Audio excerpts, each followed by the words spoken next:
This company is trying to make the micro EV market soar, but very few people are talking about it.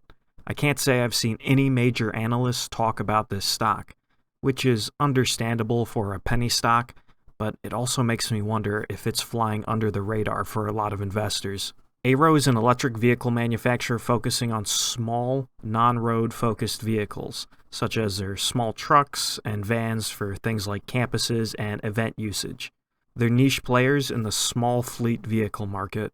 I had this video discussing AYRO back on August 7th. There is a lot to talk about the stock, despite it being so small and just recently becoming public. Their major product right now is the 411, which is available as a light-duty truck or van. They're partnered with Club Car to sell these vehicles.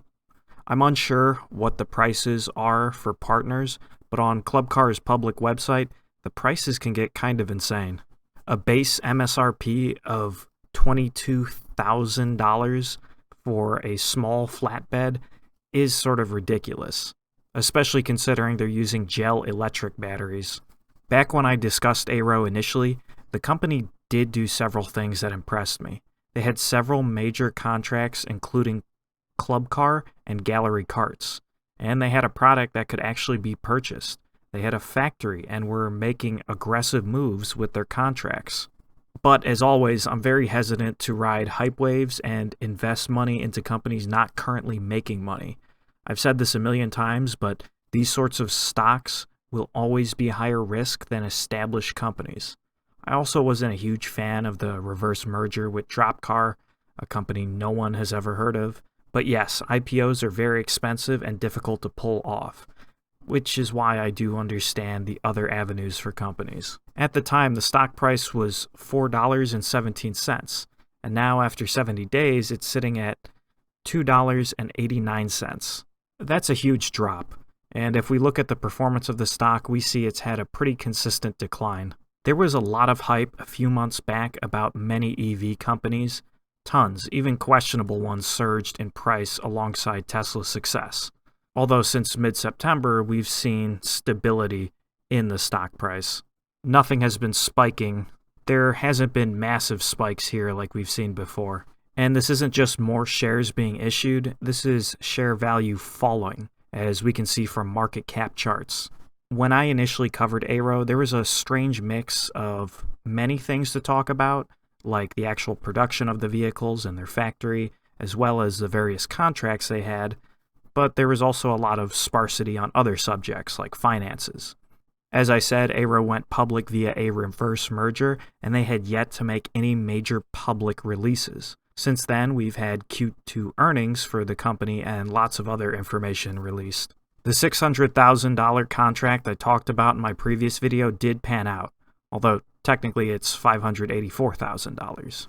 Other notable things from the report include their capacity targets. They're expanding to 600 units a month, where currently they were at 300 units a month. They did post a net loss of $1.53 million, which is a little over 2% of their market cap. This metric of loss, the earnings before interest, taxes, depreciation, and amortization, or EBITDA, is $683,000. I'm not a huge fan of this metric. It's really creeped into a lot of reports in coming years, so I tend to stick with net losses, although I wouldn't dismiss this number completely. The $7.9 million in cash is pretty good, but that also means that their net loss is almost 20% of their current cash position. I'm not terribly surprised by a lot of these numbers. It is a small company still finding its feet, and I won't change my stance that there is an inherent risk with investing in a company not turning a profit. However, I am very impressed that they are scaling manufacturing and that they've landed so many contracts.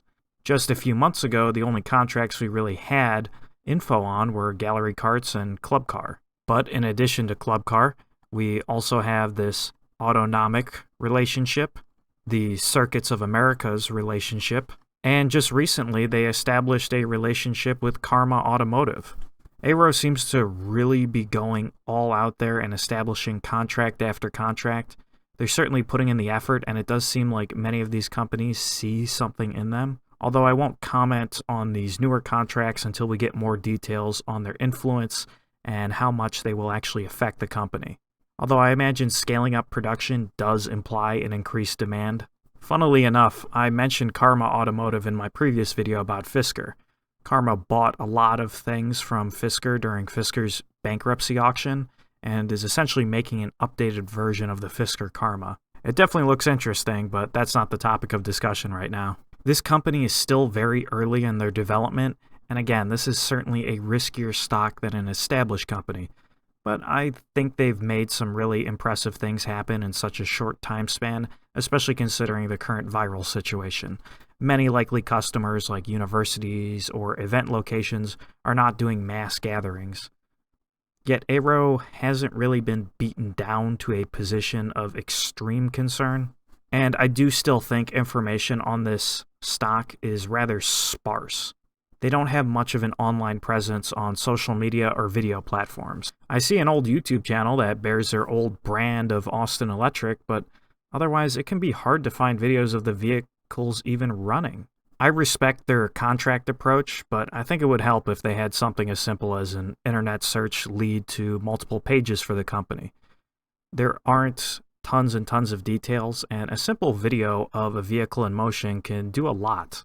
Instead, you find these older videos and videos from golf cart dealerships. It's not terribly exciting. I do look forward to more financial information from them, and I'm excited to hear more and more about their partnerships. I wish them the best of luck and look forward to seeing how long it takes for them to start turning a profit. It does seem like they're doing a lot of things correctly, but again, this is a stock in a very hyped market, EVs, and they aren't turning a profit yet. So understand the risk you're putting that money at. This isn't Johnson & Johnson that's had consistent dividends for decades and decades. If you want to jump into the stock market and start investing, I have a referral link in the description for Webull. If you sign up, you'll get 2 free stocks and have access to a fantastic mobile and web app.